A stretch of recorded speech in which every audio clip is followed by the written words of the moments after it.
वो जानते थे कि मार्कस में सुरक्षित रहने के लिए सिर्फ सिक्कों की जरूरत नहीं थी, बल्कि असली ताकत तो शक्तियों के रैंक और तकनीकों से पता चलती थी जो इन दलों में भरपूर थी।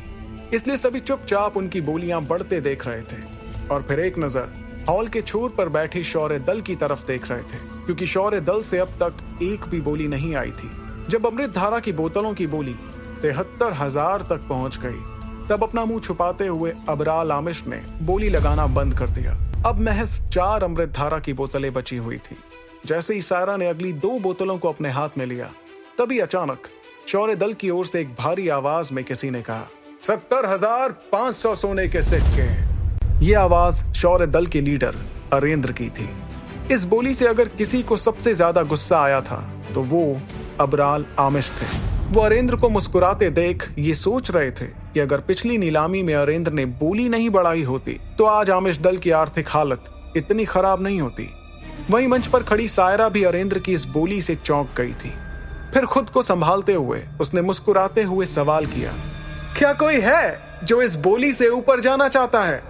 इस वक्त कुर्सी पर बैठे अबराल आमिश का चेहरा गुस्से से लाल हो गया था। उन्होंने अपने दांत पीसते हुए अरेंद्र को मन ही मन बुरा भला कहा और फिर चिल्लाते हुए अगली बोली लगाई, 85,000 सोने के सिक्के।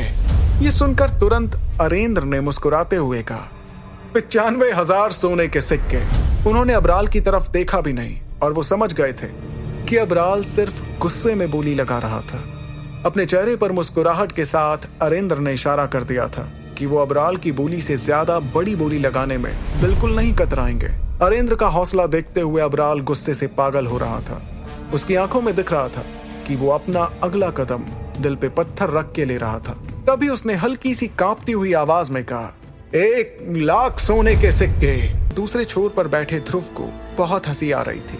उसने धीमी आवाज में अपने बगल में बैठी इरा से कहा, मैं शर्त लगा सकता हूँ कि अगर बाबा ने एक और बोली लगा दी तो शायद आमिश दल अपने लीडर की जान ही ले लेगा। ये सुनकर इरा पल के झपकाती हुई मुस्कुराई और ध्रुव से कहने लगी, लेकिन उनके लीडर को देखकर तो ऐसा लगता है कि वो किसी भी कीमत पर इन बोतलों को हासिल करके रहेगा। इस बात का ध्रुव ने जवाब नहीं दिया और चुपचाप मुस्कुराता रहा। वहीं उसके पास बैठे अरेंद्र ने अबराल की बोली सुनकर कुछ सोचना शुरू किया। फिर अचानक वो अपनी कुर्सी से खड़े हुए और उन्होंने अबराल की तरफ देखते हुए एक हंसी के साथ कहा, अबराल तुम जीत गए। मैं इससे ज्यादा बोली नहीं लगा सकता।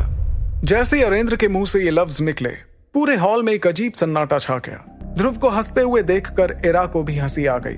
उसने दुखी हो रहे अबराल की तरफ देखते हुए ध्रुव से कहा, आमतौर पर देखा जाए तो अमृत धारा की गोली ज्यादा से ज्यादा 30,000 सिक्कों में आ जाएगी, लेकिन क्योंकि ये बोतल वाली अमृत धारा है इसलिए इसकी कीमत ज्यादा तो होगी ही, लेकिन 1,00,000 सोने के सिक्के जितनी भी कभी नहीं हो सकती। लगता है आमिश दल के लीडर का दिमाग थोड़ा धीरे काम करता है। ये सुनकर ध्रुव ने हंसते हुए आगे कहा, अगर सस्ते सामान वाली अमृत धारा इतने सिक्कों में जा रही है, इसका मतलब अव्वल दर्जे की अमृत धारा बनाने वाले हकीम तो अरबपति हो गए होंगे। इस पर इरा ने जवाब देते हुए कहा, हकीम मार्कस के सबसे रईस लोग हैं। सबसे गरीब हकीम के पास भी ना जाने कितने एकड़ जमीन होगी। वैसे मैंने ये कहीं सुना है कि हाई रैंक वाले या फिर कहें अव्वल दर्जे के हकीम अपनी बनाई चीजों की ऐसी नीलामी नहीं किया करते। उनके लिए सोने के सिक्के इतने जरूरी नहीं है जितनी की बाकी चीजें। वो तो अपनी बनाई चीजों के बदले दूसरों से कुछ और ले लेते हैं। इरा की बात सुनकर ध्रुव ने थोड़ा चौंकते हुए कहा, कुछ और ले लेते हैं मतलब? ध्रुव को लगा कि इरा को हकीमों के बारे में काफी पता था, इसलिए शायद वो ये भी बात समझ पाए कि हकीम इतनी सारी तकनीकें कैसे जानते हैं। ध्रुव के सवाल का जवाब देते हुए इरा ने कहा, हाँ, कुछ और से मेरा मतलब है तकनीकें, शक्तियां और खास सामग्री, या फिर कुछ और। हकीम अपनी बनाई चीजों के बदले ये चीज ले लेते हैं, इसलिए तो हकीमों से लोग इतना जलते हैं। हर कोई हकीम बनने का सिर्फ सपना देख सकता है, क्योंकि हकीकत में हकीम बनना सिर्फ कुछ लोगों के बस की बात है। ये बात सुनकर ध्रुव ने एक चैन की सांस ली कि उसके पास विदुर था जो उसकी इतनी मदद कर सकता था। इसके बाद अरेंद्र ने मंच पर खड़ी सायरा की तरफ देखते हुए कहा, सायरा जी, मेरे ख्याल में हमें आखिरी 2 बोतलों की नीलामी अब शुरू करनी चाहिए। अरेंद्र की बात सुनकर सायरा ने मुस्कुराते हुए अपना सिर हिलाया। उसके चेहरे से समझ नहीं आ रहा था, लेकिन अंदर ही अंदर वो भी इस चीज से काफी खुश थी कि अरेंद्र ने एक बार फिर अबराल को मजा चखा दिया था। इसके अलावा जो मुनाफा दरबार परिवार को मिलना था, उसके बाद तो वो उस अनजान हकीम की शुक्रगुजार हो गई थी। तभी सायरा ने अमृतधारा की आखिरी 2 बोतलों को हाथ में उठाते हुए कहा, दोस्तों, ये आज की नीलामी की आखिरी 2 बोतलें हैं। अमृतधारा से भरी इन बोतलों की नीलामी भी शुरू होती है 30,000 सोने के सिक्कों से। आगे की कहानी जानने के लिए देखिए अगला एपिसोड सिर्फ पॉकेट एफएम के यूट्यूब चैनल पर, और सुपर योद्धा के सारे एपिसोड्स को सुनने के लिए डिस्क्रिप्शन में दी लिंक से डाउनलोड करें पॉकेट एफएम ऐप।